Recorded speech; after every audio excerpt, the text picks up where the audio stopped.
Welcome back. अब class 9 का biology का चैप्टर 2 जो चल रहा था उसमें अब देखेंगे सेल ऑर्गेनेल्स। ठीक है, अब ये सेल ऑर्गेनेल्स आएगा, ये है मेन चीज़। ठीक है, जैसे कि हम लोग पढ़ लिए plasma membrane, cell wall, cytoplasm, ये सब। अब आता है सेल ऑर्गेनेल। ठीक है, सेल ऑर्गेनेल में क्या क्या पढ़ना था उसमें बताए थे, बहुत सारा बताया। एंडोप्लाज्मिक रेटिकुलम, राइबोसोम्स है, माइटोकॉन्ड्रिया, गोल्गी कॉम्प्लेक्स है, वैक्यूल्स है, और भी बहुत सारा है, तो उसमें से हम पढ़ेंगे। ठीक है, तो सेल ऑर्गेनेल का मतलब क्या है कि जैसे मान लो सेल में बहुत सारा काम करना होता है। ठीक है ना, जैसा मान लो बात करते हैं हम कि cell has to perform different functions with the various membrane bound structure. मतलब क्या है कि सेल को अलग अलग काम करना पड़ता है। ठीक है, और वो काम करता है किसके मदद से, तो सेल के अंदर जो मेम्ब्रेन बॉन्ड स्ट्रक्चर, मेम्ब्रेन मतलब समझ में आया था ना कि एक शीट या फिर मान लो एक ऐसा क्या बोलते हैं उसको, स्किन के फॉर्म में बोलो। जैसे मान लो ये स्किन क्या है, हमारा एक तरह का मेम्ब्रेन है जो अंदर बॉडी का पार्ट और बाहर के इन्वायरमेंट को अलग किए हुए है। तो उसी तरह का मेम्ब्रेन होगा जो अपना अपना फंक्शन करेगा। ठीक है, जैसे ईआर है, इंडोप्लाज्मिक रेटिकुलम को ईआर भी बोलते हैं, राइबोसोम्स है, माइटोकॉन्ड्रिया, गोल्गी कॉम्प्लेक्स है, और एक्सेट्रा, इसको गोल्गी बॉडी भी बोलते हैं। इनका काम क्या कहते हैं, मेनली देखो लाइनिंग किए हैं तो काम क्या है, कुछ बनाने का काम है, कुछ सिक्रीट करने का काम है, और बहुत सारा डाइजेस्ट करने का काम है। जैसे लाइसोसोम जिसको पढ़ते ना, लाइसोसोम्स। ठीक है, क्या होता है कि सुसाइडल बैग, ये हमेशा से पढ़ते आ रहे हो। Energy generation, mitochondria. ठीक है, तो ये सब काम है ऑर्गेनेल्स का। उसमें पहला है ईआर। ईआर मतलब इंडोप्लाज्मिक रेटिकुलम। जब न्यूक्लियस बताए थे उसमें हम इस तरह का स्ट्रक्चर बनाए थे, फिर से वही स्ट्रक्चर, क्योंकि ये इंडोप्लाज्मिक रेटिकुलम है कि न्यूक्लियर इन्वेलप यानी कि न्यूक्लियर मेम्ब्रेन जो है उसी से निकलता है, वो उस समय भी बताए थे।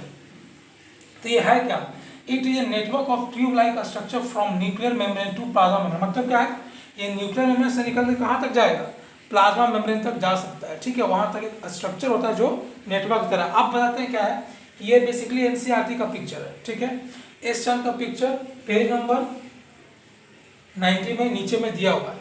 इसी चीज को ऐसे किया, मतलब ये है ना, ऐसे किया है, न्यूक्लियस है और ये स्ट्रक्चर बनाया। ठीक है,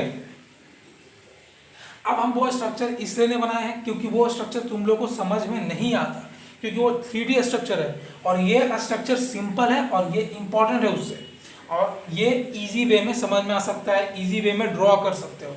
ठीक है, अब हम बात करते हैं कि इसमें पार्ट्स होता है जिसमें सिस्टर्ने हैं जो फ्लूइड फील्ड सैक्स कहलाता है, फिर वेसिकल्स है, ट्यूब्यूल्स है, ये तीनों के बारे में आएगा फंक्शन में।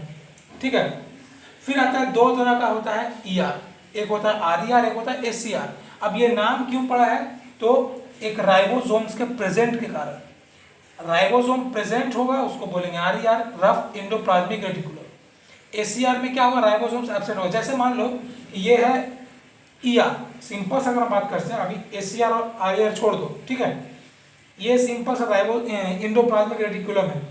स्मूथ का मतलब क्या है, इसमें कुछ नहीं है, स्मूथ है। जैसे ही डॉट डॉट का स्ट्रक्चर आ जाता है जिसको लगता है राइबोसोम्स, उसके कारण रफ सरफेस हो जाता है, इसलिए दो नाम रखे। और कुछ फंक्शन भी होगा, राइबोसोम्स का जो फंक्शन होगा वो आरईआर में फंक्शन करेगा, तो उसके अकॉर्डिंग ये नाम रखा गया। आगे हम पढ़ेंगे डिफरेंशिएट बिटवीन आरईआर और एससीआर। ठीक है, और पहले फंक्शन पढ़ लेंगे इसका, उसके बाद दोनों का डिफरेंस पढ़ेंगे। ठीक है,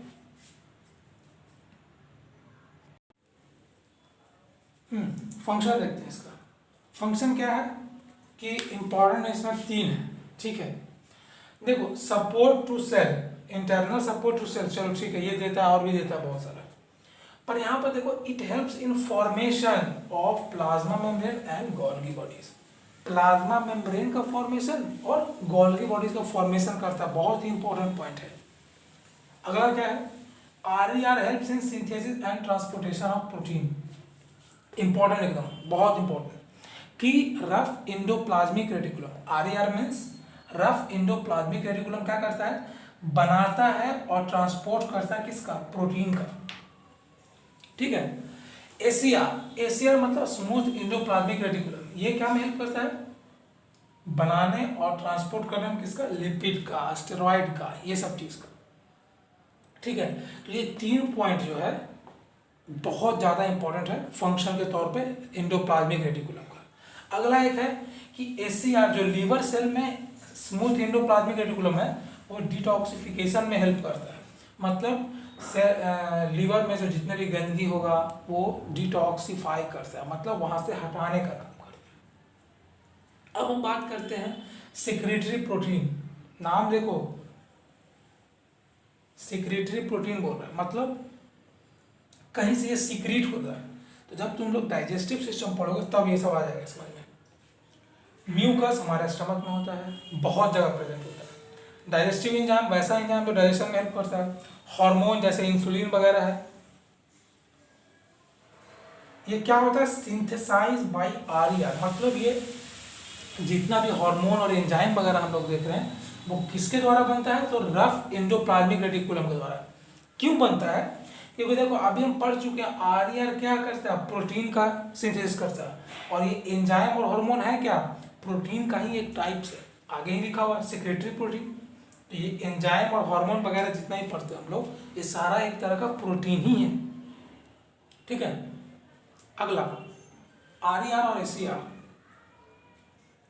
आरईआर क्या है, इट कंटेन्स स्टर्ने।